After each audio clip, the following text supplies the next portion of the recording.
je vais demander à ma chère Christiane, présidente de la FNSEA, de bien vouloir nous dire un mot. Promis, j'échange de fauteuil juste après, Christiane. La FNSEA et le travail mené entre JA et la FNSEA, c'est pas juste un partenariat historique. C'est un vrai travail commun sur un certain nombre de sujets.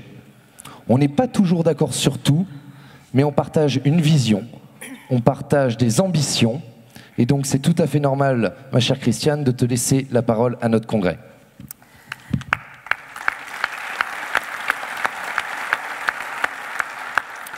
Merci beaucoup, Samuel. Voilà, vous voyez, le piège. Par contre, un très grand merci parce que je vois que vous avez choisi un pupitre à ma hauteur. Peut-être était-il pour Laurine. Enfin, en tout cas, il me va très bien. Merci beaucoup. Monsieur le ministre, monsieur le préfet, mesdames et messieurs les parlementaires, mesdames et messieurs les élus régionaux, départementaux, monsieur le président, cher Samuel, chers amis, jeunes agriculteurs. Permettez-moi tout d'abord de vous dire en toute sincérité l'immense plaisir qui est le mien de vous retrouver en congrès, toujours aussi nombreux et motivés pour porter haut et fort l'avenir de l'agriculture française. J'ai reconnu beaucoup de visages ce matin, croisés durant la campagne, et j'ai apprécié leur simplicité, leur spontanéité. Venir m'embrasser en me disant « Bonjour Tata », ça me touche. Merci, chers neveux, chères nièces.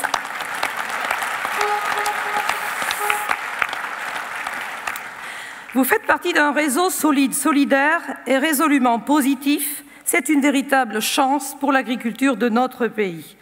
Je tiens tout d'abord à féliciter chaleureusement Samuel, nouveau président des jeunes agriculteurs, mais aussi Arnaud Gaillot, secrétaire général.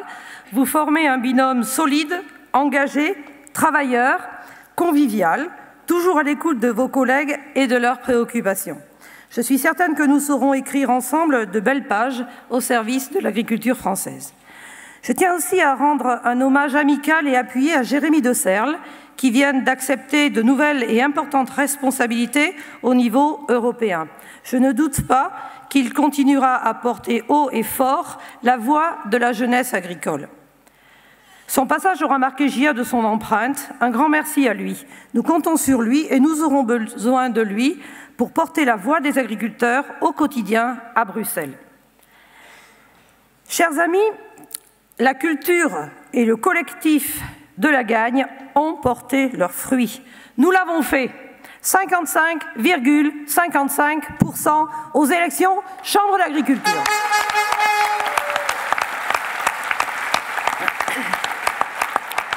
Depuis que je suis toute petite, depuis toujours, le chiffre 5 est mon chiffre préféré. Imaginez, je suis comblée. 55,55, monsieur le ministre, rendez-vous compte. Ça fait rêver beaucoup de candidats à beaucoup d'élections.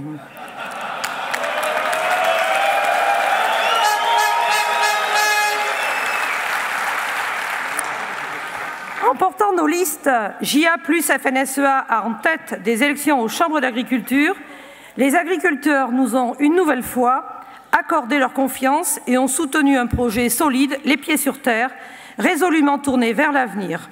Ils ont choisi des agricultrices et des agriculteurs qui leur ressemblent, qui vous ressemblent.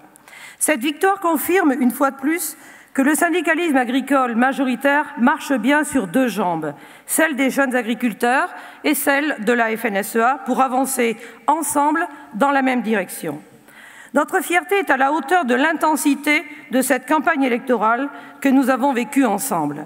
1000 fois merci à vous pour l'accueil chaleureux dans tous vos départements.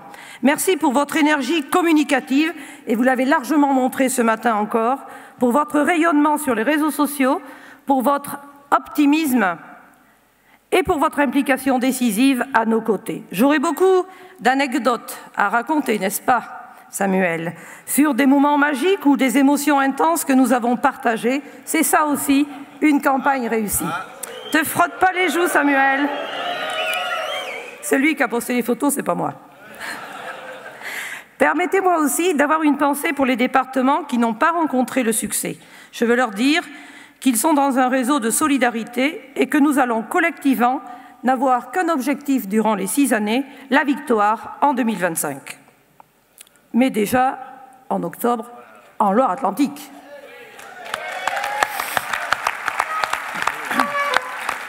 L'heure est maintenant au déploiement de nos projets sur les territoires au service des agricultrices et des agriculteurs.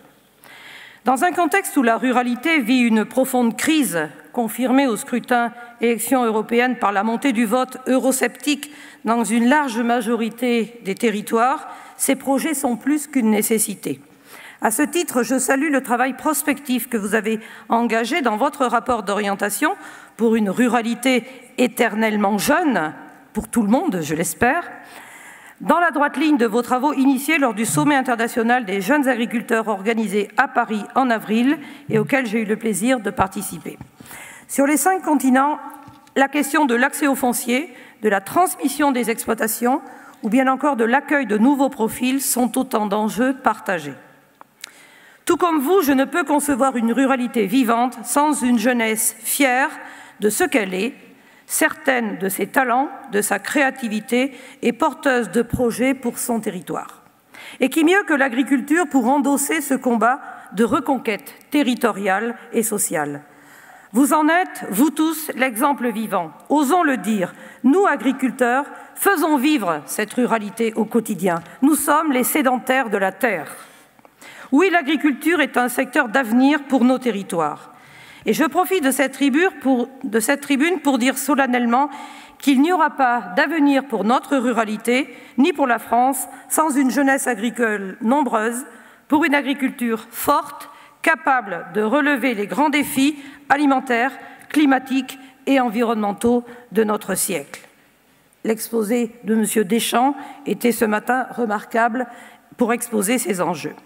Quand on sait qu'un agriculteur sur 3 partira à la retraite d'ici 3 ans, comment imaginer relever les défis collectifs qui nous attendent sans faire du renouvellement des générations agricoles notre priorité? Jamais je ne pourrai me résoudre à imaginer un pays sans paysans. Fidèle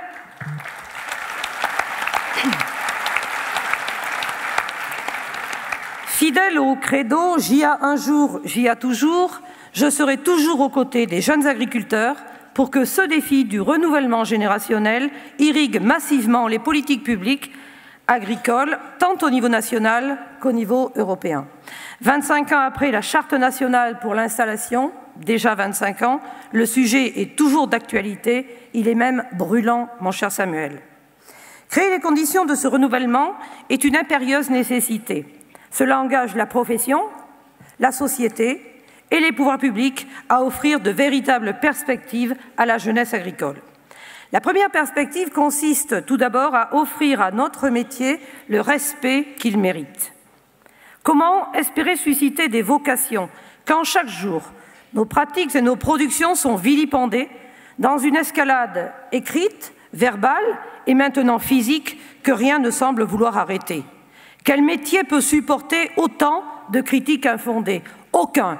Et je vous remercie, Monsieur le Ministre, d'avoir haussé le ton à l'Assemblée nationale pour répondre à ce député très insoumis de la France insoumise, Bastien Lachaud, qui a visité de façon nocturne un élevage de porcs. Je dénonce ce scandale.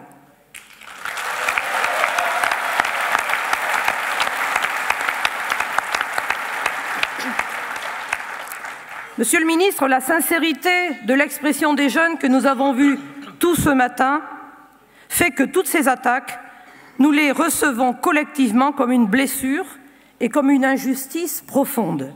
Injustice quand on connaît le décalage entre les caricatures médiatisées et la réalité de nos métiers. C'est soit la petite maison dans la prairie, soit Apocalypse Now.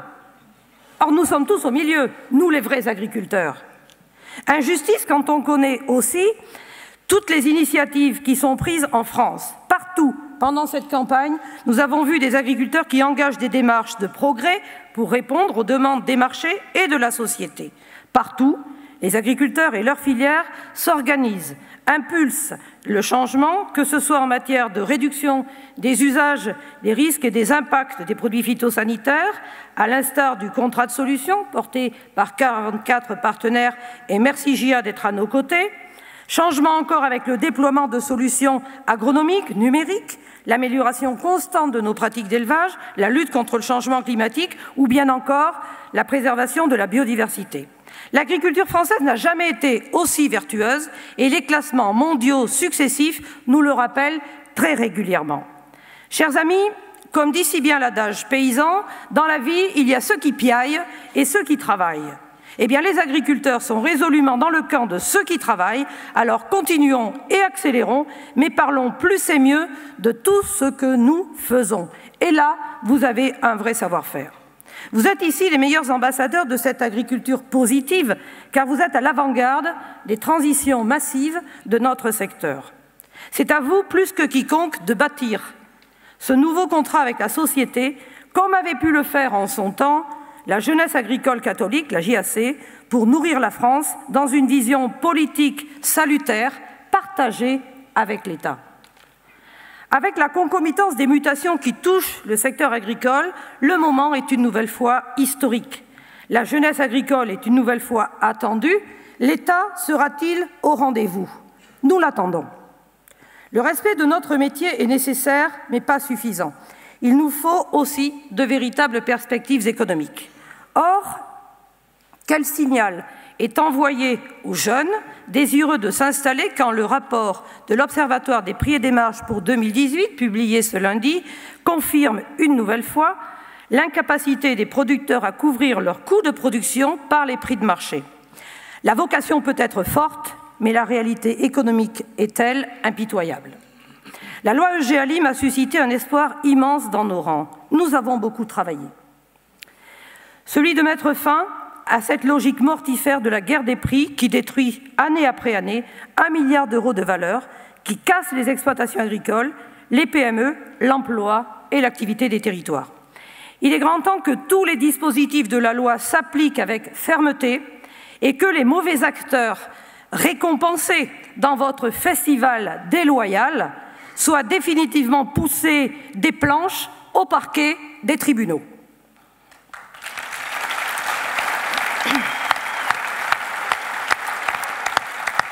Mais nous avons tous conscience que la loi ne fera pas tout. Maintenant que les outils sont entre les mains des opérateurs, de l'amont à l'aval et de l'État, les agriculteurs ont aussi un rôle déterminant à jouer dans nos organisations de producteurs, nos coopératives, nos interprofessions pour la réussite des plans de filière auxquels nous sommes, je le sais, également attachés. Le syndicalisme de demain sera économique ou ne sera pas. C'est l'orientation de notre dernier congrès FNSEA à Nancy et je veux le partager avec JA.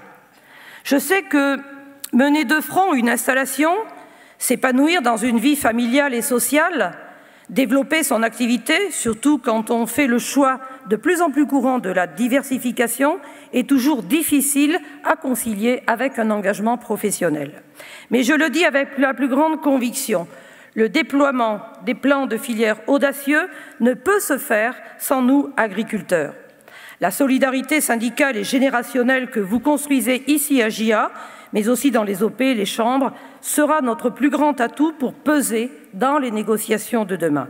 Ne cessez jamais de cultiver cet engagement, c'est ce qui a fait l'histoire et qui fera demain la force de l'agriculture française. Bien sûr, évoquer la question des perspectives économiques impose de regagner la bataille de la compétitivité de nos entreprises. Ce n'est pas un coup de charge qui fragilise lourdement les trésoreries, surtout pour les jeunes exploitations par nature économiquement plus fragiles, que l'État renforcera leur capacité à endosser durablement les transitions agroécologiques. L'année 2018 a été particulièrement éprouvante pour notre secteur sur le sujet des phytosanitaires, du bien-être animal, et sans suffisamment de retour de valeur. Monsieur le ministre, nous, agriculteurs, jeunes et aînés, nous y sommes prêts. Nous sommes prêts à répondre à condition que nos partenaires commerciaux respectent les mêmes règles du jeu et que le consommateur français honore sa commande qualitative. Nous ne pouvons pas continuer ainsi. Nos efforts doivent être récompensés car produire plus vert, c'est plus cher.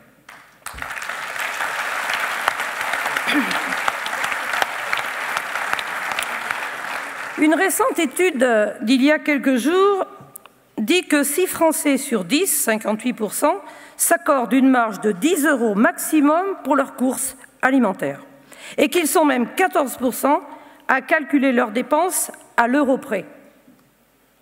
Certainement vrai. Cela nous impose aussi du réalisme. La montée en gamme ne peut donc pas être l'alpha et l'oméga de la feuille de route agricole française. La vocation de l'agriculture française, c'est de nourrir de manière sûre, saine et durable l'ensemble de ses concitoyens, mais de ne pas devenir le luxe de quelques-uns. C'est une question de justice alimentaire.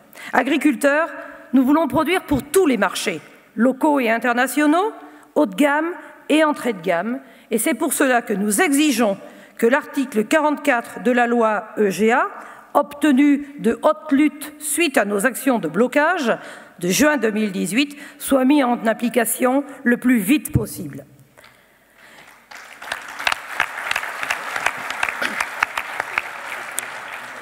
Bien évidemment, la question des perspectives européennes est pour nous un enjeu majeur, et c'est mon dernier chapitre. Nos deux structures travaillent ardemment sur la future réforme de la politique agricole commune. Avec l'ensemble des élus de nos réseaux, nous n'avons cessé d'affirmer durant la campagne électorale européenne que l'avenir et la stabilité de l'Union se joueront en grande partie sur sa capacité à renforcer, accompagner, renouveler et protéger son agriculture. Il est urgent que cette prise de conscience irrigue de nouveau le cœur et l'esprit du projet européen. Les agriculteurs l'ont bien compris. Leur avenir passera par plus, mais aussi par mieux d'Europe. La bonne taille, c'est l'Europe. On en est encore plus convaincus après l'exposé de ce matin. Mieux d'Europe pour protéger notre agriculture face aux distorsions liées à la dérégulation mondiale des marchés agricoles. Comment maintenir une agriculture rentable, attractive, à taille humaine, capable de poursuivre les transitions et d'assurer son renouvellement si l'Europe continue à importer l'agriculture que nous ne voulons pas. C'est pour cela que JA plus FNSEA réaffirme avec fermeté que la signature d'un accord Mercosur n'est pas envisageable. La nouvelle défaillance sanitaire brésilienne, révélée ces jours-ci, entraînant la fermeture du marché chinois immédiatement, devrait finir de convaincre les négociateurs et tous les élus européens que ce serait une décision toxique. Nous saurons le rappeler, y compris dans la rue, si nécessaire.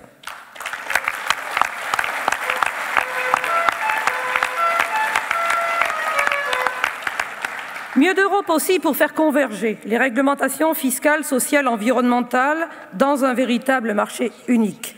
À marché unique, règle unique. Comment espérer être forts collectivement si nous détruisons entre pays des pans entiers de nos productions par le jeu des distorsions intracommunautaires? Enfin, mieux d'Europe quand il s'agit d'assumer le choix politique d'un budget fort avec des règles communes pour la politique agricole commune. Et je le dis tout net, la renationalisation des aides, c'est niet, la baisse du budget, c'est 2 fois niet.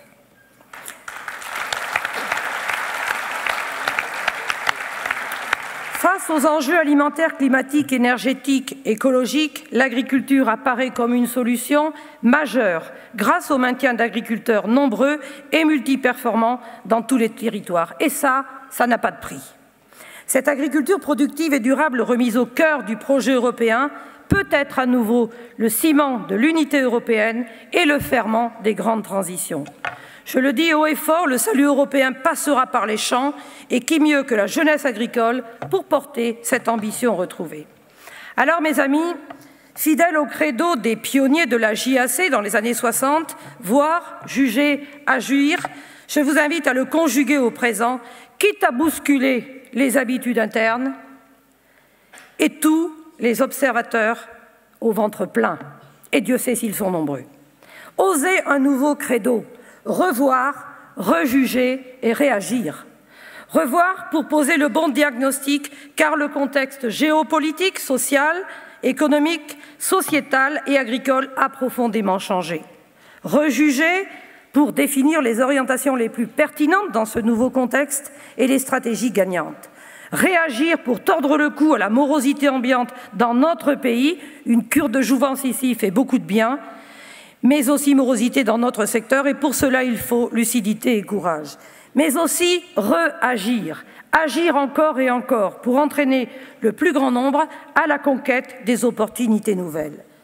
Comme nos pionniers des années 60, moment de crise entre risques et opportunités, si l'on se réfère à l'exposé, ont su être au rendez-vous de l'histoire en étant plus conquérants que révoltés. Soyez la génération de la révolution turbulente, celle qui va savoir copier, c'est-à-dire savoir faire et améliorer. Soyez des bâtisseurs fiers, libres et debout. Nous serons à vos côtés. Merci beaucoup.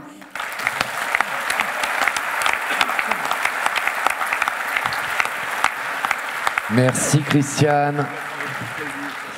Eh bien Rémi, c'est à ton tour. Et encore une fois, je pense qu'on peut l'applaudir pour le remercier. Lui, toute l'équipe, Jean-Christophe, les bénévoles qui ont mis en œuvre ce congrès qui fait qu'on a été bien accueillis, qu'on a bien travaillé, mais aussi qu'on s'est bien amusé. Merci Samuel. Monsieur le ministre, Monsieur le préfet, Mesdames et Messieurs les parlementaires, représentants des collectivités, Mesdames, Messieurs les responsables agricoles, chers JA, mon premier mot sera pour les JA dans cette salle, qui sont venus dans la Loire depuis mardi. Je le dis au nom du comité d'organisation, de l'ensemble des adhérents, des bénévoles qui ont permis d'organiser ce congrès, je suis très heureux que nous ayons pu vous accueillir. J'espère de tout cœur que vous êtes satisfaits de votre séjour dans la Loire. Je remercie tous les partenaires qui ont rendu possible ce congrès. Je félicite et remercie mes collègues et nos salariés à pied d'œuvre depuis de longs mois pour organiser cet événement. Je souhaite profiter de ce moment pour vous faire part de quelques préoccupations des jeunes agriculteurs de la Loire. Des préoccupations fondamentalement les mêmes que celles de tous les JA qui sont ici, que vous exprimez, que Samuel exprimera juste après moi. Si je fais une liste non exhaustive, c'est aussi parce que je voudrais que vous reteniez les messages sur lesquels je vais insister. Mon premier sera pour parler du renouvellement des générations en agriculture. En 2018, 85 jeunes se sont installés dans la Loire avec la dotation jeunes agriculteurs. C'est bien, et c'est grâce au JA 42 qui participe activement aux différentes étapes du dispositif. Mais si nous voulons réussir le renouvellement des générations dans les années qui viennent, avec les départs qui s'annoncent, il va falloir faire beaucoup mieux.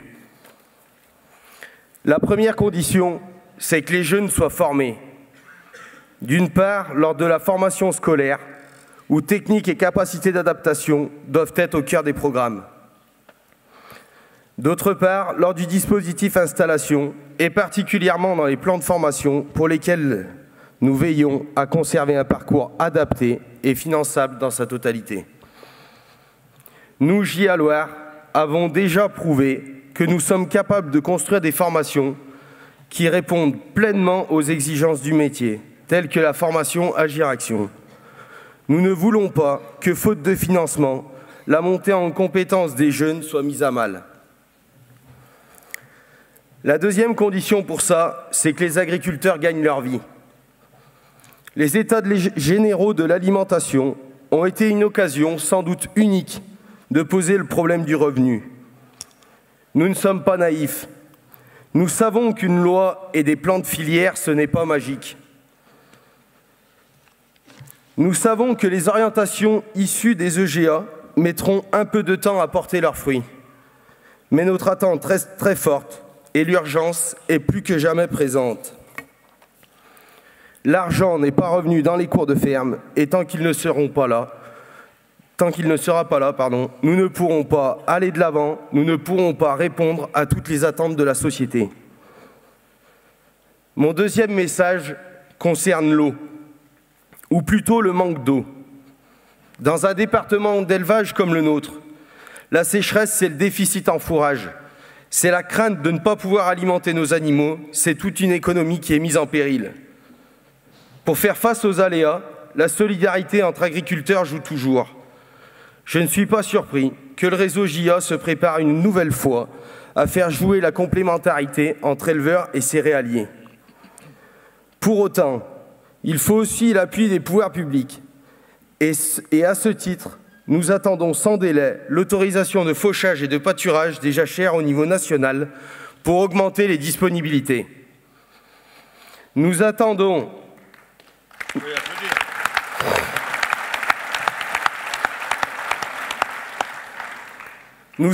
aussi d'éventuelles mesures réglementaires quant à l'export de nos fourrages pour aller produire de l'énergie soi-disant verte à l'étranger. Ne croyez pas que nous restons passifs face au changement climatique. Nous faisons de notre mieux pour adapter nos stratégies, pour anticiper les besoins. Je ne vous cache pas qu'avec 2 agences de l'eau qui se partagent notre département, notre cœur balance entre les incohérences réglementaires et 2 politiques de gestion différentes. Pour finir, un dernier message. Monsieur le ministre, je souhaite vous parler de ce qui est défini comme agribashing. Jusqu'à quand allons-nous en parler? À partir de quel moment, quel acte agissez-vous? Nous, agriculteurs, ne pouvons plus supporter de voir filmer nos outils pénétrer à notre insu. Il me semble avoir appris que la liberté des uns s'arrête là où commence celle des autres. Quand pensez-vous faire respecter notre liberté?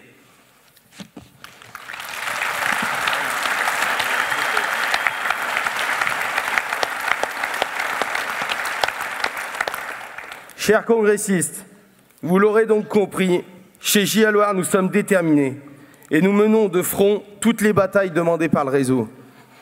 Je sais que vous mettez tous, chez vous, la même détermination pour faire réussir et avancer l'agriculture de votre territoire. Continuez, continuons. Tant qu'il y aura notre beau et fort réseau jeunes agriculteurs, l'agriculture de ce pays grandira. Vive l'agriculture ligérienne, vive l'agriculture française et toute sa jeunesse qui l'a fait vivre.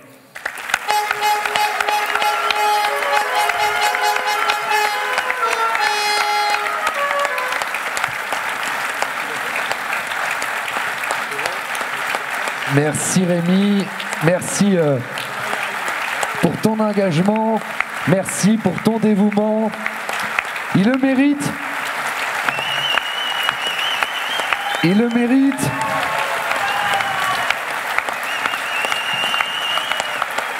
On l'a salué mardi à l'ouverture du congrès. Mener de front les combats syndicaux, mener de front l'organisation de ce congrès, toutes en même temps, c'est le en même temps de construire, de bâtir une famille.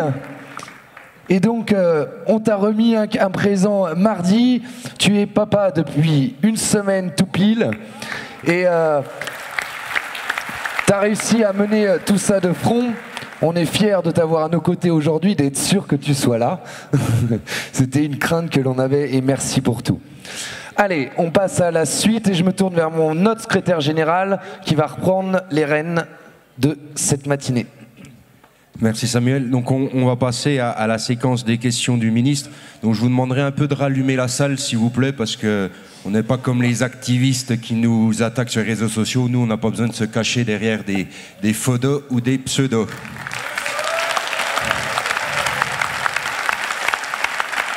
Allez, sans plus tarder, on va passer. Alors, 6 sujets de questions, Monsieur le Ministre. Je remercie déjà l'ensemble des présidents et des secrétaires généraux de la commission syndicale d'avoir accepté qu'il n'y ait que 6 sujets. Il y en aurait bien eu plein d'autres, mais vous avez su faire preuve de professionnalisme et de voir l'intérêt général et qu'on puisse profiter d'un maximum de temps. Je vous rappelle juste voilà, qu'on est court, on est concis parce que on veut aussi des réponses précises et courtes, donc je compte sur vous. Alors on commencera par le renouvellement des générations avec Nouvelle-Aquitaine et Clément, ensuite les relations commerciales avec Grand Est et Christophe, les états généraux de l'alimentation avec Bretagne et Thomas, le foncier avec la région Centre avec Maxime, les phytosanitaires avec la région Île-de-France et Thibault, et enfin la PAC avec la région Occitanie et Roland. Et sans plus tarder, on rentre dans le vif du sujet. À toi, Clément. Oui. Merci.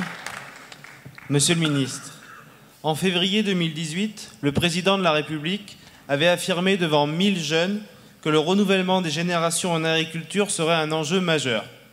Aujourd'hui, le constat est simple. Au vu des retours de la plupart des régions, nous avons peur qu'il n'y ait pas assez de budget, d'une part sur la DJA, pour financer toutes les installations jusqu'à la fin de la programmation.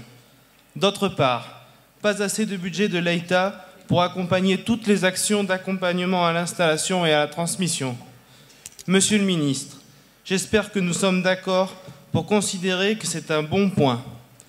Celui-ci, pour dire que les jeunes se sont installés plus que prévu. Mais aujourd'hui, pouvez-vous nous donner la garantie que les jeunes éligibles à la DJA souhaitant s'installer en 2019 ou 2020 ne seront pas soumis à une restriction budgétaire?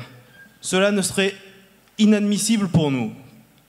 Enfin, quelle solution trouverez-vous pour les régions où les crédits EITA manqueront pour accompagner toutes les installations au niveau du suivi et de la transmission ou encore de la communication? Merci.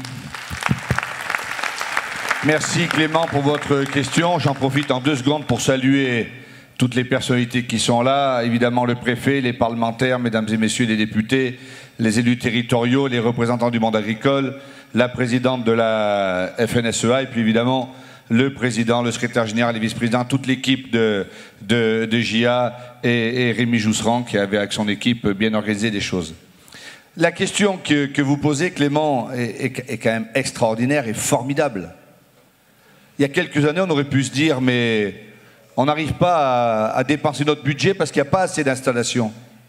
Il n'y a pas assez de jeunes qui veulent venir en agriculture. Dans un contexte où il y a l'agribashing, où la rémunération n'est pas ce qu'elle est et scandaleusement trop basse, dans un contexte où il y a beaucoup de difficultés, la question que vous posez, c'est il y a de plus en plus de jeunes qui veulent s'installer, allons-nous pouvoir financer les installations? La réponse est oui.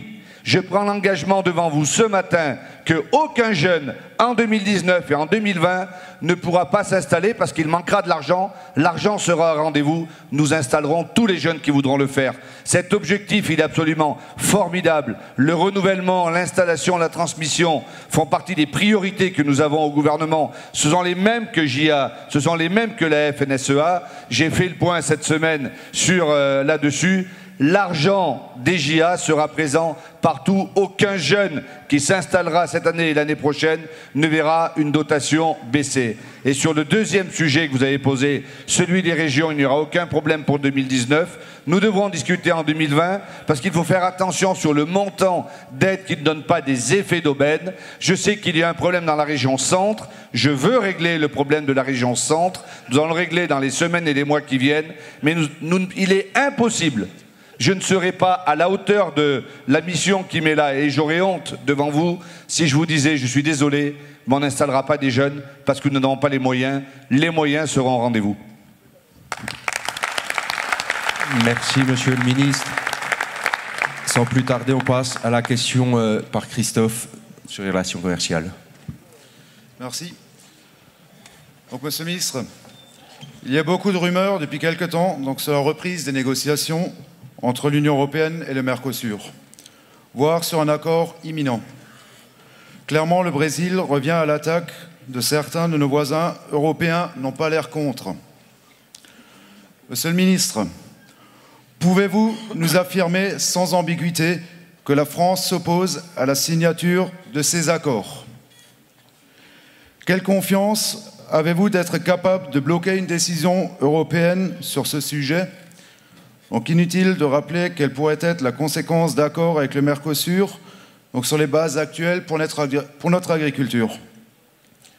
Et ensuite, plus largement, quelles sont nos capacités réelles à contenir les importations de produits qui ne respectent pas nos normes de production, donc dans l'esprit de l'article 44 des EGA. Et je finirai par un petit mot d'ordre, donc c'est quelque chose qu'on rapporte assez souvent. N'importons pas l'agriculture dont nous ne voulons pas.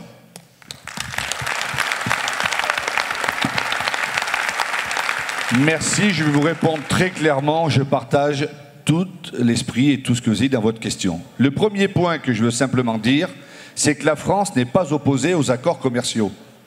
Nous avons besoin d'exporter, nous voulons exporter le plus possible et partout dans le monde. Et j'ai entendu ce que disait tout à l'heure Denis Deschamps et la magnifique table ronde que vous avez connue. Donc jamais un ministre censé de quelque gouvernement que ce soit ne vous dira « nous sommes opposés aux accords commerciaux ». Simplement, moi je suis opposé à cet accord commercial. Et c'est la position de la France. C'est-à-dire qu'aujourd'hui, le dernier point de votre phrase, n'importons pas l'agriculture que nous ne voulons pas, c'est la position du président de la République, c'est la position du Premier ministre et de l'ensemble du gouvernement. La France ne ratifiera pas l'accord sur le Mercosur si dans cet accord, il y avait de l'importation de produits qui ne correspondent pas aux standards européens et aux standards français. Nous n'importerons pas de bœuf aux hormones, de poulet chloré, de toutes ces histoires-là. La France sera opposée. Simplement, ce qui est en train de se passer, je vais être très objectif, aujourd'hui, la commissaire Malmström est en train de discuter avec la Commission sur un accord avec le Mercosur. J'étais à Bucarest lundi au Conseil des ministres informel, on a parlé avec Phil Hogan. Phil Hogan n'est pas du tout sur cette position. La Commission finissante, vieillissante, terminante veut sortir avec des accords et veut gagner des choses, elle veut négocier. Les États membres n'ont aucunement la possibilité d'empêcher cette discussion, mais notre position, elle est claire. La France ne ratifiera pas un accord si dans cet accord, il y a de l'importation de produits qui ne correspondent pas à l'agriculture que nous voulons. Ça ne peut pas être plus clair. D'ailleurs, lorsque se sont ouvertes les négociations commerciales avec les États-Unis, la France a voté contre, parce que les États-Unis ne respectaient pas les accords sur le climat. Après, il y a un autre sujet, parce que je vais être transparent avec vous. C'est-à-dire qu'il ne suffit pas que la France dise « nous sommes contre » si tous les autres sont pour. Et donc l'enjeu politique que mène le président de la République, les chefs d'État et de gouvernement, et ça a été évoqué tout à l'heure, c'est de faire monter l'ensemble des standards européens. Parce que si certains pays majoritaires en Europe étaient pour cette entrée, ça nous poserait un problème. Mais je vous le dis ici, la France mettra son veto, ne validera pas l'accord sur le Mercosur, ça ne correspond pas, et je suis d'accord avec ce que vous dites. Permettez-moi de répondre à une question qui ne m'a pas été posée, mais parce que nous parlons... Non, mais je vais vous dire très clairement, en une seconde, parce que nous parlons des accords commerciaux et de l'exportation. Tout à l'heure, un jeune JA a parlé de l'exportation de bœuf vers la Chine. Moi, je vais vous dire franchement ce que je pense. Plutôt que de passer son temps, et vous avez raison à le faire, à se bagarrer pour ne pas importer des produits venant d'ailleurs que nous ne voulons pas, je préférerais, et je le dis très tranquillement, que les responsables agricoles et les filières agricoles se battent pour exporter des produits que nous voulons là où nous pourrions l'avoir. Ça fait 17 ans qu'il y avait un embargo en Chine. 17 ans. Cet embargo a été levé. Nous devons exporter de la viande bovine en Chine. Aujourd'hui, hier ou avant-hier, le Brésil a arrêté compte tenu des problèmes sanitaires. Excusez-moi de vous dire, et j'en ai parlé avec les responsables de la filière bovine, nous pourrions dans les semaines qui viennent exporter des dizaines de milliers de tonnes de bœuf en Chine, nous en sommes à 6 tonnes. C'est un scandale absolu. C'est bien de faire, tout à l'heure la présidente disait, il y a ceux qui piaillent et il y a ceux qui travaillent. Ben moi ce que je demande, c'est que la filière bovine travaille, que les abatteurs, que les distributeurs travaillent. Aujourd'hui, ce que le gouvernement demande, c'est que la filière bovine soit à la hauteur, comme le souhaite la FNB, et que nous exportions du bœuf en Chine. C'est une ouverture terrible, c'est de la rémunération en plus. Voilà ce que je voulais vous dire. Dans les accords commerciaux, ils sont dans un sens, mais ils sont aussi dans l'autre sens. Merci. Allez, États généraux de l'alimentation, Thomas. Bonjour Monsieur le Ministre.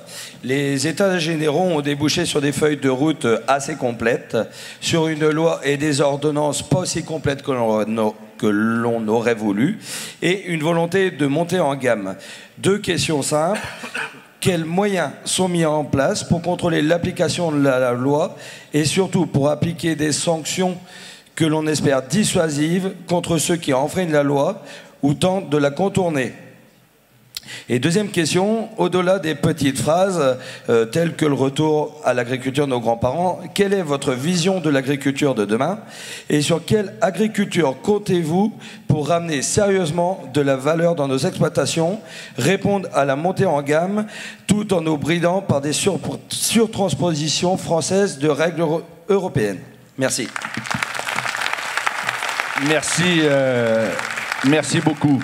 Les États généraux ont été quelque chose d'inédit.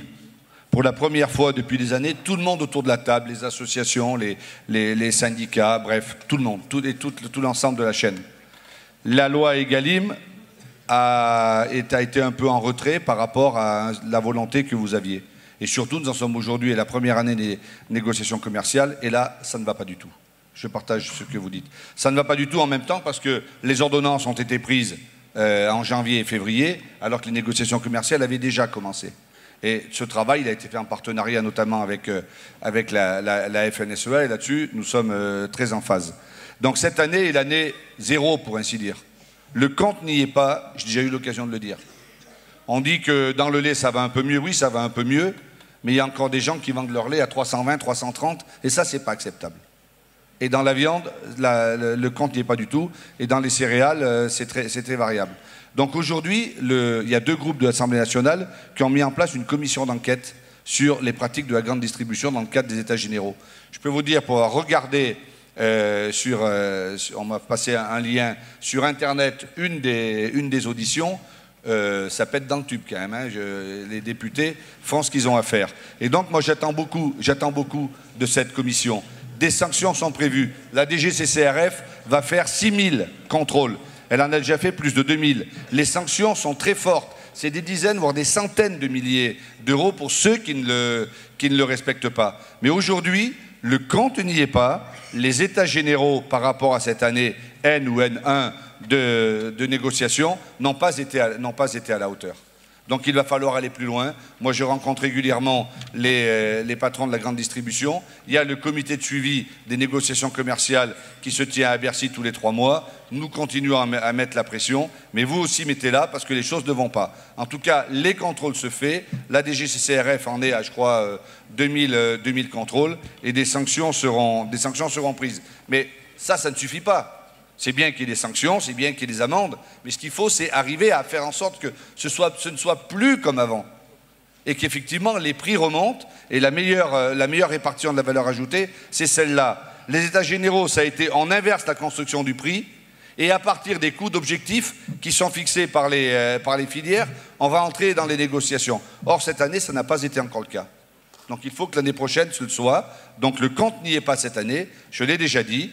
Même si on peut sentir un frémissement, et c'est toujours mieux de frémir que d'être déjà mort, mais il faut que l'année prochaine, ça paye. Et je veillerai moi-même, mois après mois, parce qu'on ne va pas attendre le 1er décembre, mois après mois, à faire monter la pression au niveau de la grande distribution, afin que les prix soient plus rémunérateurs qu'ils ne le sont aujourd'hui. Aujourd'hui, on parlait d'agribashing, on parlait de jeunes qui s'installent. Je le disais l'autre jour au président d'IGIA, quand même, voir autant de jeunes qui s'installent aujourd'hui, avec tout ce que l'on entend contre l'agriculture et sur les rémunérations, il faut vraiment que vous soyez très motivés. C'est pour ça que moi je suis très fier qu'on ait cette jeunesse agricole qui veuille faire de ce métier-là, parce que ma vision de l'agriculture, je l'ai déjà dit, il y a, en ce moment, la grande mode, je ne parle pas pour vous, c'est de faire la poubelle des réseaux sociaux pour essayer de sortir un bout de phrase d'un contexte pour après le remettre dessus. C'est ça la vie démocratique dans ce pays, c'est pas la mienne. Moi, je ne vais jamais regarder dans les poubelles parce que c'est pas là où on trouve la meilleure qualité des choses. Ma vision, elle est très claire. Notre agriculture, elle doit être sur tout le territoire. J'en dirai peut-être un mot tout à l'heure parce que je crois que je vais devoir parler sur l'installation, la transmission, etc. Mais l'agriculture, c'est de l'innovation, de la compétitivité, et il faut aller chercher des marchés. C'est cela qu'il fera, et ça ne pourra se faire que si les jeunes agriculteurs savent qu'ils ont un avenir. Merci. On passe sur le foncier avec Maxime, Région Centre. Monsieur le ministre, merci d'être conscient des problématiques d'installation en Région Centre. Monsieur le ministre, ces 10 dernières années, 550 000 hectares ont été artificialisés. C'est l'équivalent de 10 000 exploitations et de plus de 70 000 emplois. Quand arrêterons-nous ce massacre économique, social et environnemental? L'enjeu est crucial. Il est temps d'enrayer l'artificialisation des terres et de faciliter l'accès au foncier pour les jeunes. C'est l'accès au foncier qui conditionne l'installation en agriculture. Il est urgent d'agir pour la transmission des exploitations. Pas de pays sans paysans, pas de paysans sans terre. Nous avons besoin d'une grande loi foncière. C'est l'avenir de l'agriculture française qui en dépend. Êtes-vous prêt à vous engager aujourd'hui, monsieur le ministre, devant la jeunesse agricole française, pour que cette loi voie le jour rapidement? Avec quel agenda et quel contenu? En tout cas, si vous manquez d'idées, nous, on peut vous l'écrire, la loi.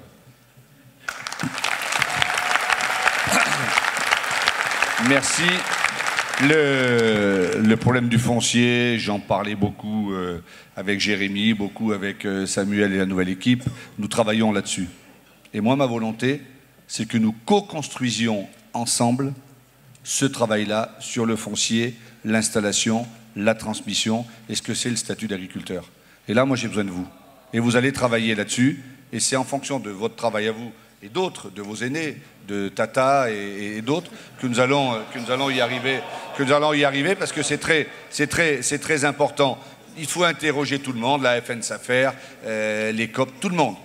Mais je compte que nous co-construisions ce texte avec vous. Il est indispensable. En gros, c'est sur 3 thèmes.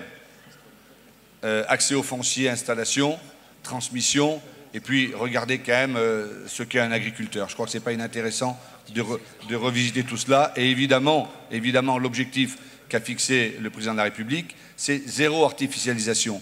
Alors, zéro artificialisation, c'est fixer l'objectif. On sait très bien qu'il y aura un peu d'artificialisation, ne serait-ce parce que j'ai aussi, dans plein d'endroits, de jeunes agriculteurs qui veulent construire leur maison, qui veulent habiter en zone rurale. Tout cela, c'est des sujets qui sont compliqués, qu'on peut faire en retour de phrases. Mais sachez que la volonté que nous avons, c'est celle-là. Alors après, un calendrier de loi, je ne peux pas vous dire d'abord, est-ce que ça sera une grande loi, c'est qu'après qu'on le sait. Hein. Je ne peux pas vous dire qu'on fera une loi tout de suite. Ce que je peux vous dire, c'est que je veux prendre des décisions tout de suite. Et il y a peut-être, dans ce que vous nous proposerez, dans ce que l'on fera, des choses qui peuvent se faire sans qu'on passe par la loi. Et si on peut gagner 1 an, nous gagnerons 1 an. Tout ce qui pourrait être pris par décret, tout ce qui pourrait être pris par arrêté, sera fait. Et puis après, nous construirons ensemble. Co-construiront. Il y a ici des députés, des parlementaires et des sénateurs. Si vous leur dites que c'est vous qui allez écrire la loi à leur place, ils vont dire, vous voulez prendre leur place, peut-être un jour d'ailleurs. Mais en tout cas, pour l'instant, ce sont les députés qui vont l'écrire. Mais en tout cas, faites des propositions. Je dis à votre président et au secrétaire général, et moi je ferai mienne vos propositions, parce que la situation actuelle, l'artificialisation est allée beaucoup trop vite ces derniers temps, même si on a le sentiment que ça freine un peu aujourd'hui. Donc allez-y, n'ayez pas peur, allez loin dans vos propositions et vous pourrez être entendus. Merci. Allez, une question sur les phytosanitaires Île-de-France, Thibault. Bonjour Monsieur le Ministre.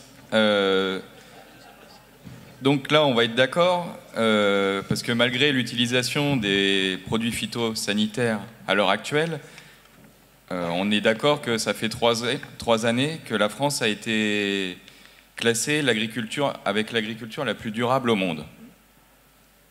Maintenant, comment est-ce qu'on peut continuer d'interdire des molécules sans certitude, je dis bien scientifique et pas idéologique, sans s'assurer que nous avons des alternatives économiques, techniques et durables? Alors, quels sont les moyens que vous allez mettre en œuvre pour nous trouver ces alternatives? Bien sûr qu'elles soient inspirées un peu de nos grands-parents, on sait que ça vous est cher, ou un peu de techniques un peu plus modernes. Et enfin, quel soutien aux contrats de solutions auxquels nous sommes associés vous pouvez apporter?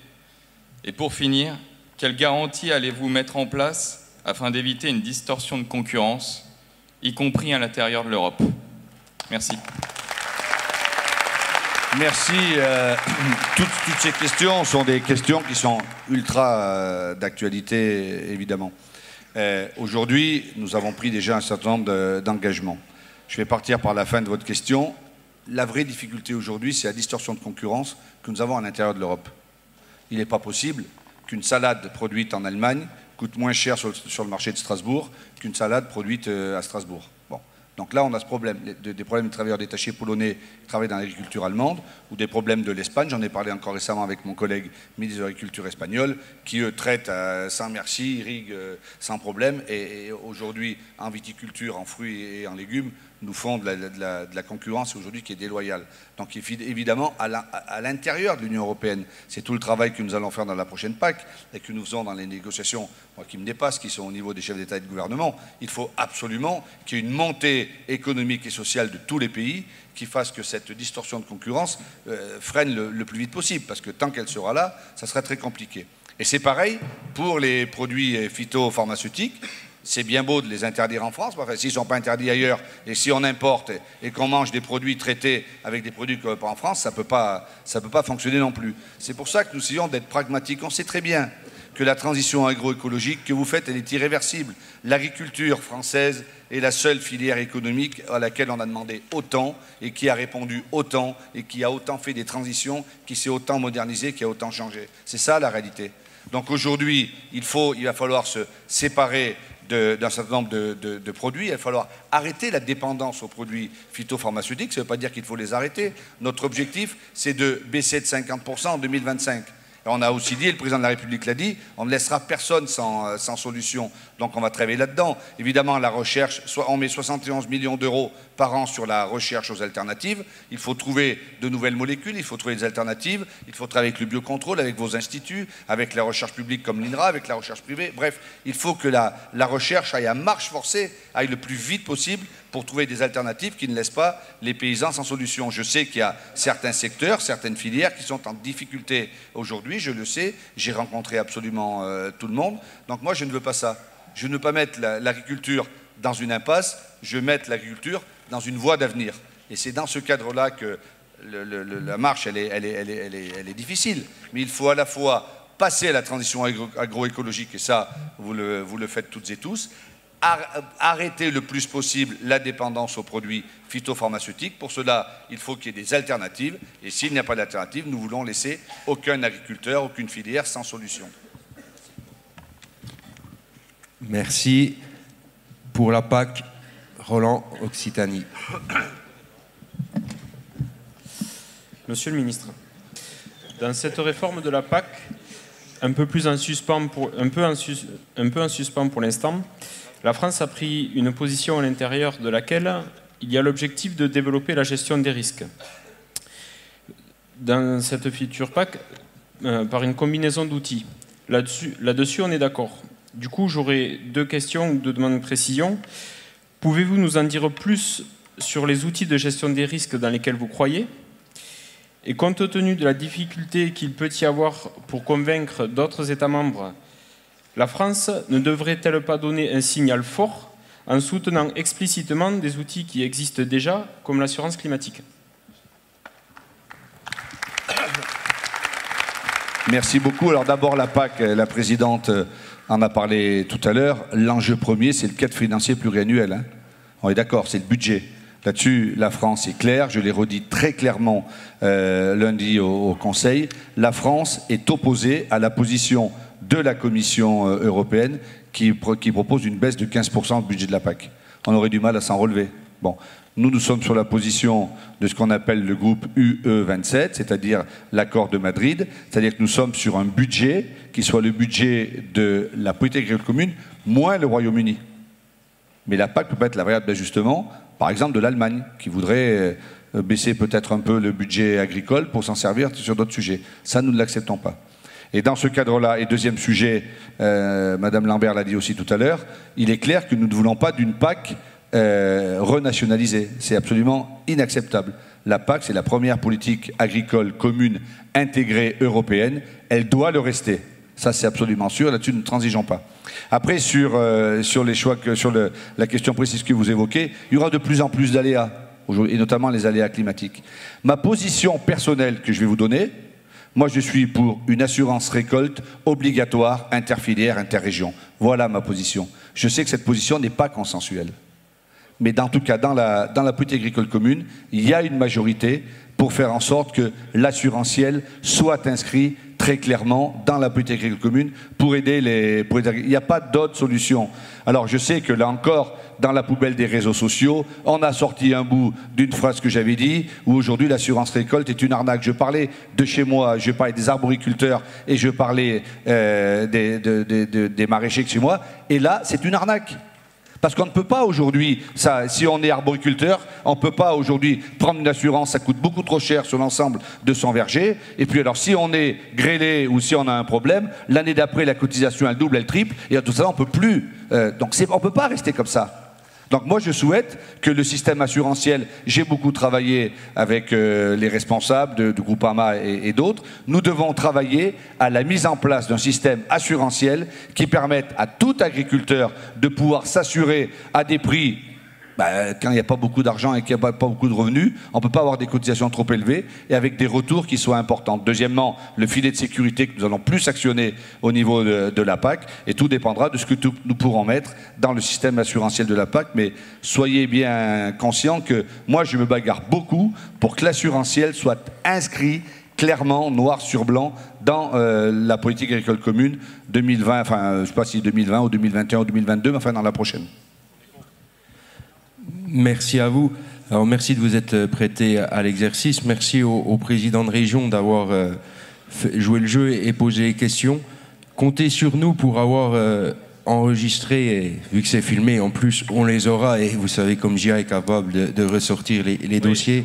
Mais on aura bien à cœur de regarder cette séquence-là, de regarder où on en sera sur les engagements, sur les réponses que vous avez apportées à ça.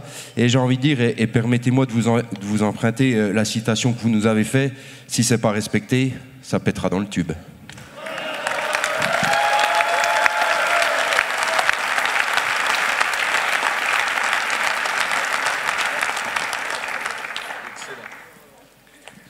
Merci Arnaud. Merci Monsieur le Ministre de vous être prêté à l'exercice qui change, qui innove, mais qui nous paraissait vraiment important que l'ensemble de notre réseau puisse vous poser un certain nombre de questions. Beaucoup de questions restent en suspens et c'est aussi dans ce cadre-là que je prends la parole. Monsieur le Ministre, Monsieur le Préfet, Mesdames, Messieurs les parlementaires, représentants des collectivités, Mesdames, Messieurs les présidents, représentants des OPA, Mesdames, Messieurs les membres du CAF, cher Dominique, cher Claude, cher François, cher Christiane.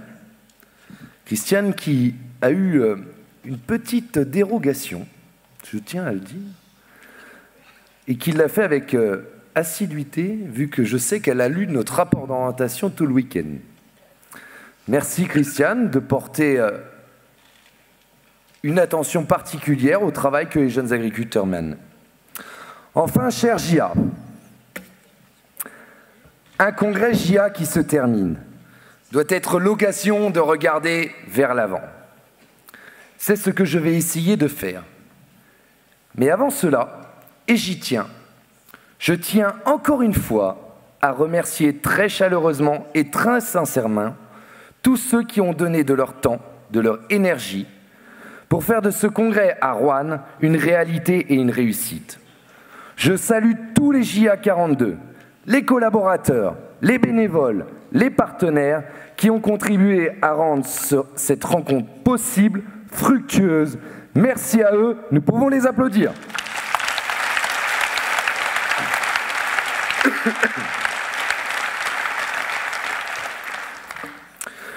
Je voudrais que tout le monde sache à qui il a affaire avec JA. Les pouvoirs publics français et européens doivent savoir que nous avons besoin, dont beaucoup ont été exprimés par les questions posées dans cette salle, mais que nous sommes aussi une force de proposition complète qui regarde loin. Ils doivent prendre la mesure de ce qu'un renouvellement des générations en agriculture, un vrai réussi, appelle comme soutien aux porteurs de projets et aux structures qui les accompagnent. JA veut une politique agricole commune qui porte une vision sur l'avenir, sur notre agriculture, le nombre d'agriculteurs, la structuration des filières, la gestion des risques, le lien avec les citoyens. JA veut, comme l'a dit Rémi, qu'on anticipe la sécheresse en autorisant dès maintenant le fauchage et le pâturage des jachères.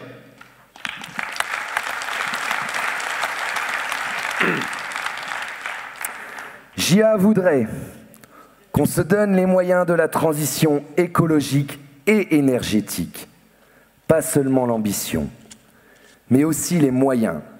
y compris en accompagnement les énergies renouvelables en agriculture. Et donc que la question budgétaire ne soit pas le premier frein à cette transition énergétique comme on peut le vivre avec les biocarburants. JA rêve d'une loi foncière efficace qui enraye l'artificialisation des terres, l'accaparement des terres et facilite l'accès au foncier, notre premier facteur de production aux jeunes. Les acteurs économiques doivent savoir nos attentes, notre ambition sur la construction des filières, sur la création de valeur, sur la vision à long terme que les jeunes attendent.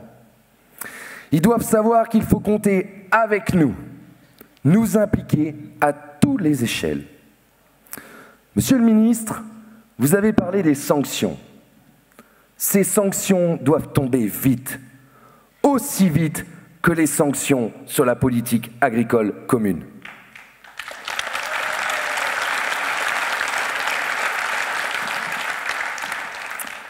JA veut que dans toutes les interprofessions prennent très au sérieux la construction et le suivi de leur plan de filière, en intégrant tous les marchés, du local au grand export, mais dans tous les cas avec une vraie stratégie de valorisation, comme évoqué ce matin.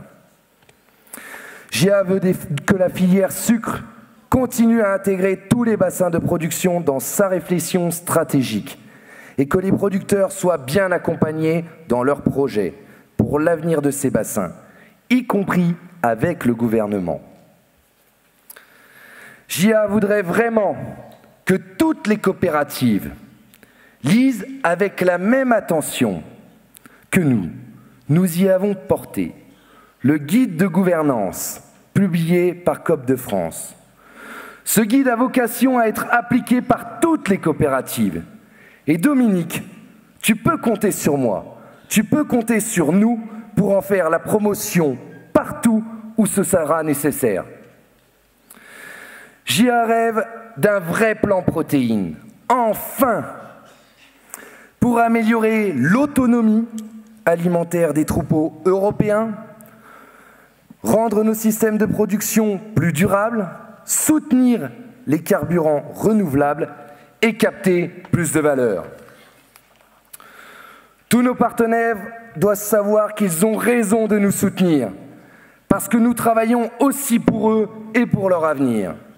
Ils doivent croire en nous et compter sur nous pour faire le montée en gamme de nos responsables, thème que l'on a abordé, que les secrétaires généraux ont abordé mercredi matin. C'est aussi le but du travail que nous avons entrepris sur l'identité. JA pense déjà au renouvellement des générations en agriculture, mais nous pensons aussi au renouvellement des responsables des OPA et de nos filières. Les citoyens, enfin, doivent savoir qu'il y a dans nos territoires ruraux des jeunes qui en sont les moteurs, qui réfléchissent à leur avenir, qui écoutent leurs attentes et qui ont beaucoup plus besoin d'être encouragés que pointés du doigt.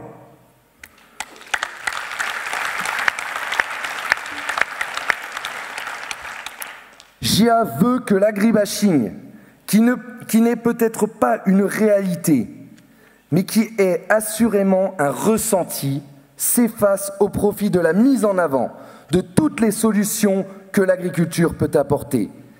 Et je crois que Terre Innovante y contribue.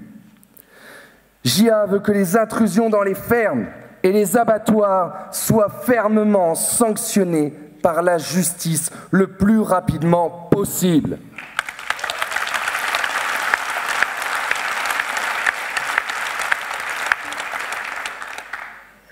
JA veut qu'on arrête de s'obstiner à croire qu'une cohabitation harmonieuse et facile entre prédateurs et pastoralisme est possible.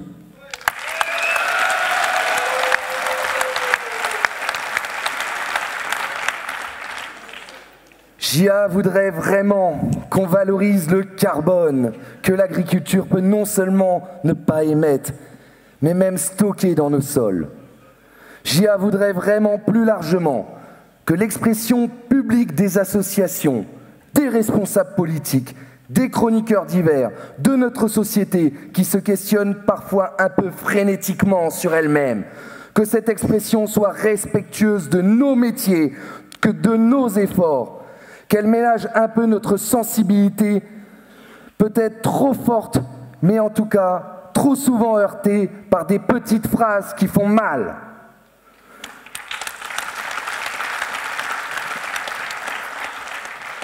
JA rêve que tout le monde lise notre rapport d'orientation que nous avons adopté hier.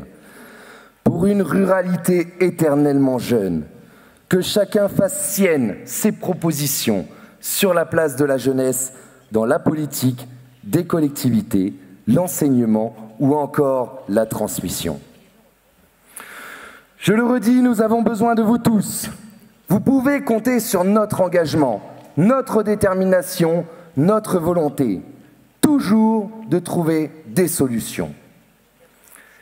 Cher JA, et j'en terminerai là, nous ne devons rien lâcher.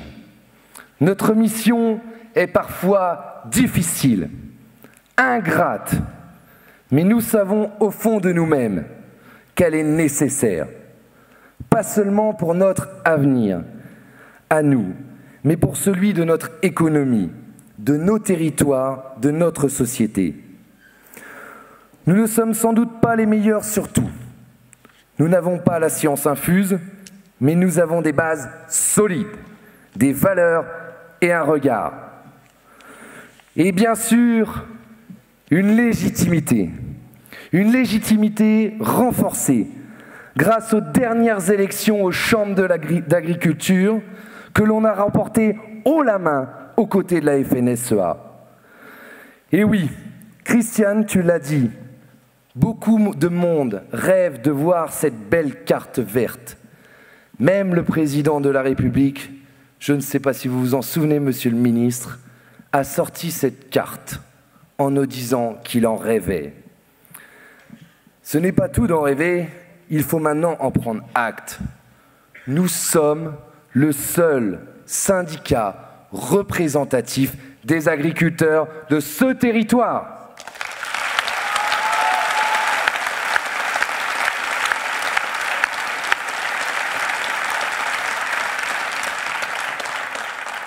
Et nous serons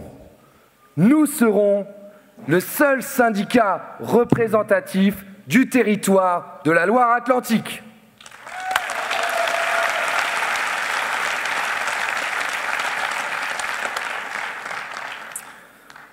Autant de très bonnes raisons de continuer. Et croyez-moi, nous allons continuer. Nous allons continuer longtemps, fièrement et sans jamais baisser les bras. Merci à tous.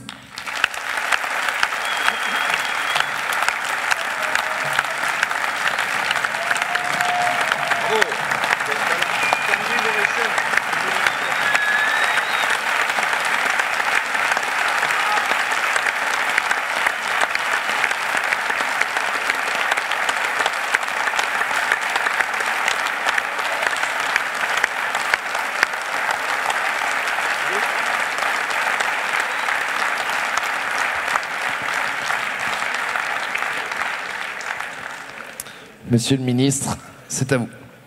Merci. Comme on dit en patois ligérien, cette standing ovation était méritée. Et je voudrais à nouveau saluer Samuel Vandal, toute l'équipe JA pour le travail que vous accomplissez. Saluer à nouveau les personnalités qui sont là.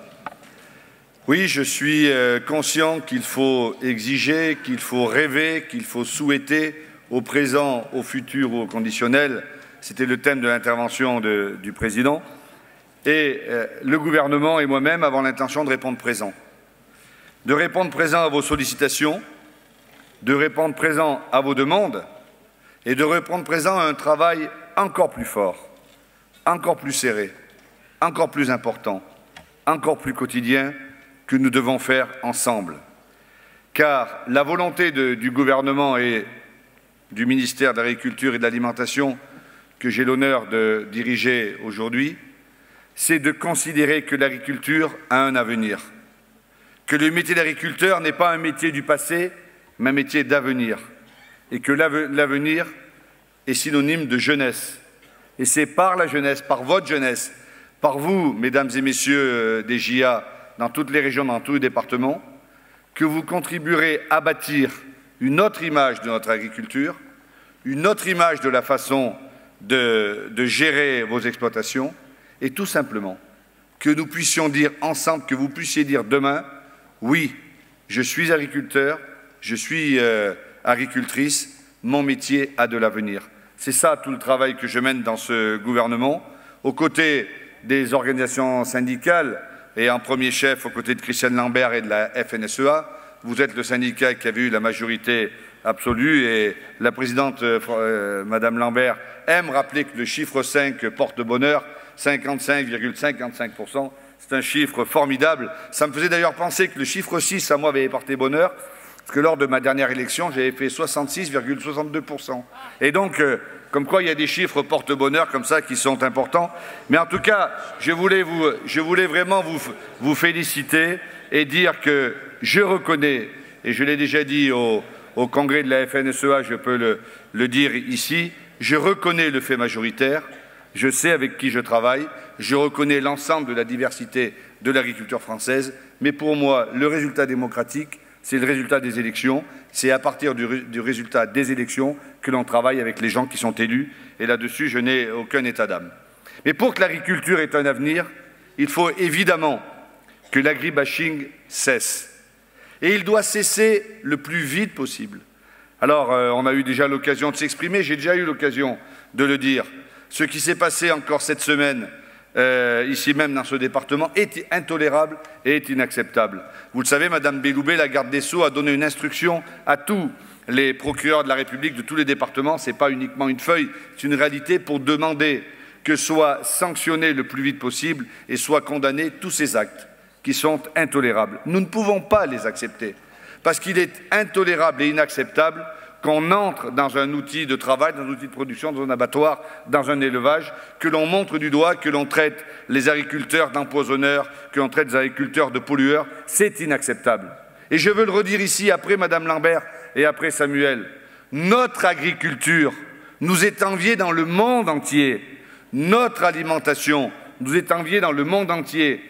Nous avons encore eu une étude qui stipule que l'agriculture française est la plus durable du monde et que l'alimentation française issue de notre agriculture est saine, sûre et durable. Et je veux le redire ici, après vous, pour montrer que la cohérence de nos réflexions va dans le même sens.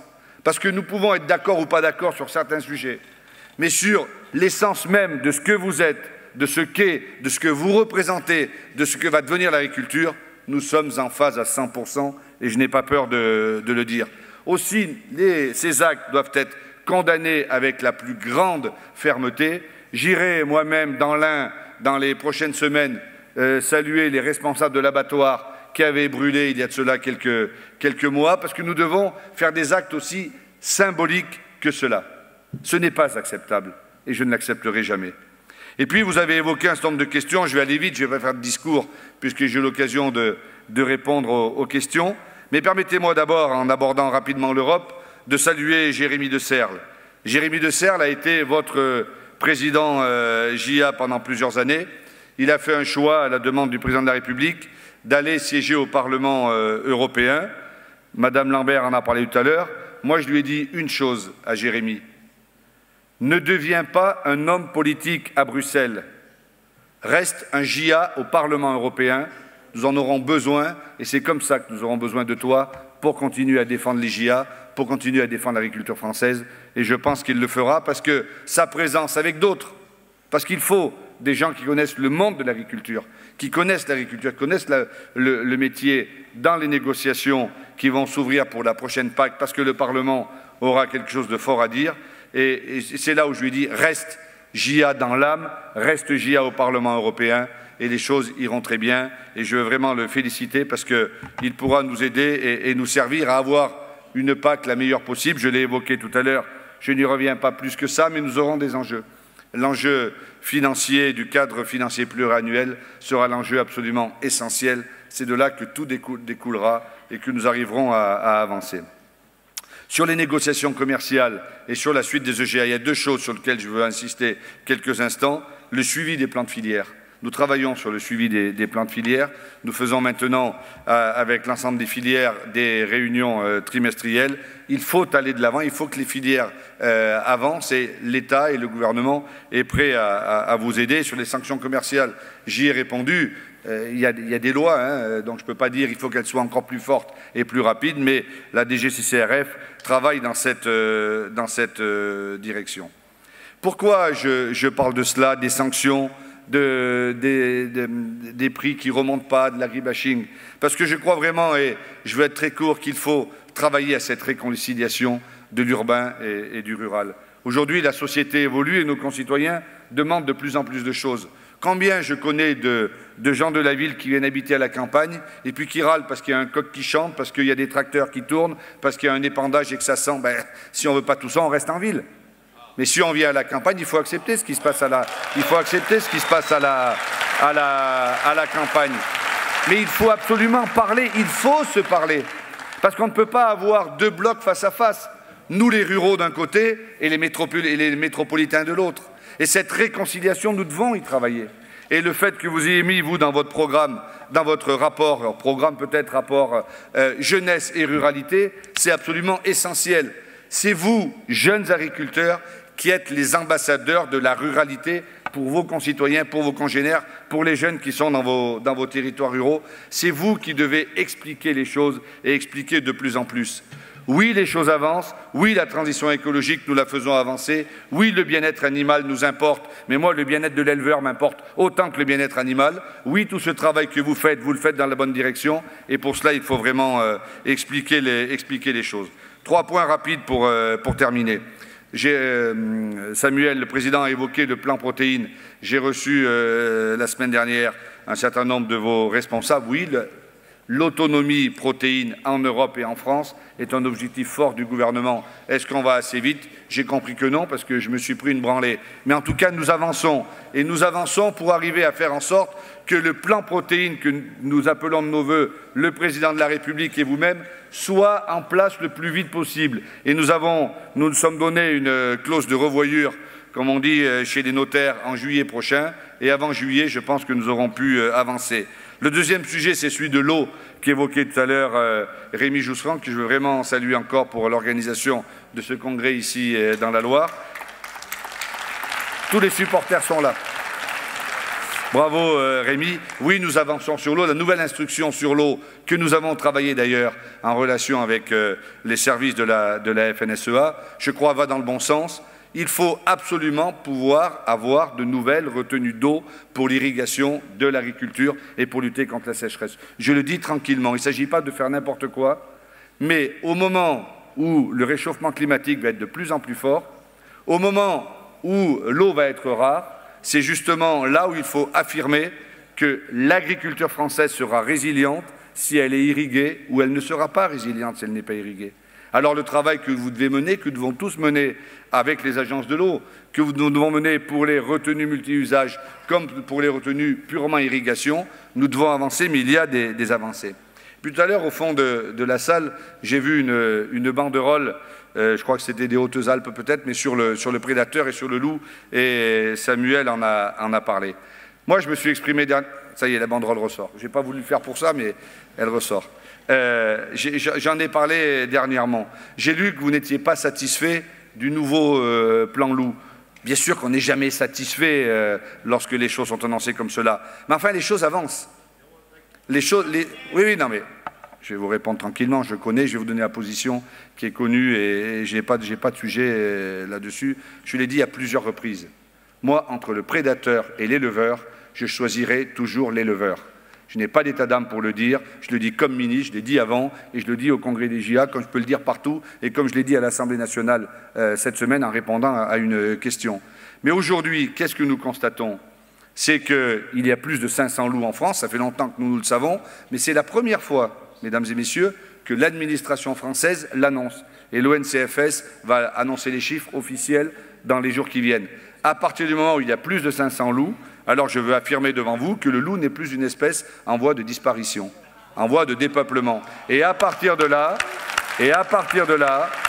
nous devons travailler dans deux directions. Un, aider les situations dramatiques. Moi, j'ai vu dans mon département de la Drôme beaucoup d'éleveurs ovins qui n'en pouvaient plus, en larmes, qui avaient envie de tout arrêter, parce que le boulot d'un berger ou d'un éleveur, c'est pas être avec sa carabine sur l'épaule, en train de surveiller s'il n'y a pas un loup qui va attaquer le troupeau. Son rôle, c'est d'élever ses brebis, ses agneaux, ou de s'occuper de son élevage et de l'élever le mieux possible. Donc il faut plus les aider. Nous sommes allés plus loin sur les prélèvements, nous passons de 10 à 17%. Est-ce assez? Peut-être pas, mais ça avance. Il y aura plus d'indemnités pour les éleveurs, mais les éleveurs ne veulent pas plus d'indemnités, ils veulent plus d'attaques de loups sur leurs élevages. Et aujourd'hui, quand même, c'est plus de 30 millions d'euros d'indemnités. Tant mieux, parce qu'il faut régler ces questions. Mais enfin, 30 millions d'euros, on pourrait s'en servir à autre chose que d'indemniser les attaques de loups et d'indemniser les éleveurs. C'est ça que je veux vous dire. Donc, puisque le loup n'est plus une espèce en voie de dépeuplement, nous devons aller plus loin au niveau européen. Et j'ai lancé, avec la Finlande, un groupe d'études en Europe pour que nous revisitions le guide interprétatif, alors c'est totalement techno tout cela, hein, le guide interprétatif des espèces naturelles en voie de disparition, pour indiquer clairement que le loup n'est plus une espèce en voie de disparition et pour donner plus de latitude aux pays membres, aux États membres de l'Union européenne pour réguler encore plus le loup. Il faut qu'il y ait plus de prédation parce que ce qui se passe aujourd'hui est absolument inacceptable. Mais nous essayons d'être au rendez-vous. Je sais que pour vous, ça ne va pas assez loin. Jamais l'État, jamais les services publics, jamais l'administration n'a fait un pas aussi loin. Et soyez sûrs que je suis aux côtés des éleveurs et je suis aux côtés de ceux qui souffrent parce qu'ils voient leurs troupeaux attaqués sans cesse. Enfin, et je conclus là-dessus, tout à l'heure une question me disait, mais est-ce que vous êtes pour l'agriculture de vos grands-parents avec le cheval et le soc et la charrue, ou est-ce que vous voulez utiliser des moyens modernes? Moi, vous savez, j'ai beaucoup aimé ma grand-mère et mon grand-père, qui étaient agriculteurs. Je sais comment ils ont travaillé, je sais qu'ils ont travaillé dur, et ils savaient bien travailler la terre. Et c'était des agronomes peut-être avant l'heure, alors qu'ils n'avaient pas eu beaucoup de formation. Ce que je sais aujourd'hui, c'est que ceux qui sont à la retraite aujourd'hui, pour la plupart et nombreux, sont en train de crever parce que leurs retraites ne sont pas assez élevées. Et ça, c'est mon combat aujourd'hui. Alors je veux bien qu'on fasse tout ce qu'on veut sur l'agriculture de mes grands-parents, mais tout ce que je sais, c'est qu'on leur doit beaucoup à nos grands-parents ou à vos parents. Et moi, je me bats aujourd'hui pour que les retraites agricoles augmentent. Elles augmentent à un niveau suffisant pour que parce qu'il y a certes la rémunération des agriculteurs qui n'est pas à la hauteur, mais il y a la retraite des anciens agriculteurs qui n'ont plus pas à la hauteur. Mais l'agriculture de demain sera une agriculture innovante, compétitive et qui fera de la transition. Il ne peut pas y avoir de transition agroécologique s'il n'y a pas d'innovation et de compétitivité. Mais on ne pourra pas faire d'innovation et de compétitivité s'il n'y a pas en même temps la transition agroécologique. Et je sais très bien que vous allez dans cette direction. Alors, mesdames et messieurs et chers JA, je dirais qu'il y a 4 sujets qui me préoccupent par rapport à vous et sur lesquels nous devons travailler. Formation, installation, transmission et rémunération. Eh bien, je vous lance cet appel à vous, puisque vous m'en avez lancé. Je vous lance cet appel que dans les semaines qui viennent, nous nous mettions à nouveau autour de la table, comme nous le faisons régulièrement, pour travailler sur la formation. Et je veux lancer un grand plan de formation pour réorienter les formations de nos lycées agricoles et de nos MFR dans avec des programmes qui soient plus, en fait, proche de la réalité de ce que vous vivez, que l'installation soit la priorité des priorités, mais ça, nous allons en parler régulièrement dans les jours qui viennent et j'attends vos propositions, que la transmission, on n'a pas besoin de toujours agrandir l'exploitation du voisin, mais plutôt transmettre à son cousin, à son neveu, à son fils ou à quelqu'un qui veut s'installer, et que la rémunération soit au rendez-vous. On en a parlé tout à l'heure, elle ne l'est pas encore, mais nous travaillons dans ces directions. Voilà ce que je voulais vous dire. Je vous souhaite vraiment le meilleur pour l'agriculture française et européenne, le meilleur pour vous lorsque vous allez repartir dans vos départements, dans vos régions. Je veux saluer l'ensemble de l'équipe de Samuel, l'ensemble des JA au niveau national, comme dans tous vos territoires, pour vous dire et pour vous remercier du travail que vous faites. Et je veux vraiment vous dire, très sincèrement, le gouvernement et moi-même comptons sur vous pour nous titiller, pour nous pousser, mais ça, il n'y a pas de doute. Chaque fois que je les rencontre, je prends des piqûres de rappel, mais surtout pour que nous co-construisions ensemble ce que l'agriculture de demain pourra apporter aux consommateurs, à nos concitoyens, mais surtout à la jeunesse française. Je vous remercie. Très bonne fin de congrès.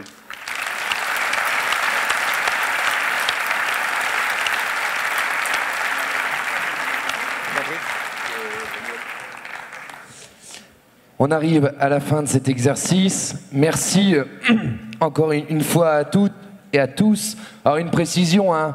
Quand je dis qu'on est le seul syndicat représentatif du monde agricole, on est le seul, c'est la liste FNSEA-JA, quoi. J'espère que ça a été bien compris et que ça a été pas mal perçu, ma chère Christiane. Il n'y a aucun souci, ça a été très mal perçu par le ministre. Ah bon. On arrive enfin au terme de ce congrès. Chers amis, merci. Merci pour ces débats. Merci pour vos interventions, pour la construction de l'agriculture que l'on veut demain, pour la jeunesse, pour la ruralité. Vous étiez au rendez-vous, nombreux. On était aussi au rendez-vous et bien accueillis. À la sortie de ce congrès, qui est pour moi le premier, et Arnaud en tant que secrétaire général, vous nous rendez encore plus forts. Vous nous rendez encore plus forts de se battre avec le gouvernement si besoin, avec les filières, l'envie de pousser plus loin. Et j'ai envie que tous, on rentre chez nous avec cette envie de pousser plus fort, d'aller plus loin, d'aller chercher des jeunes qui vont défendre notre métier, qui vont défendre notre profession. Encore un grand merci à tous, bon courage, bon retour chez vous et à très bientôt.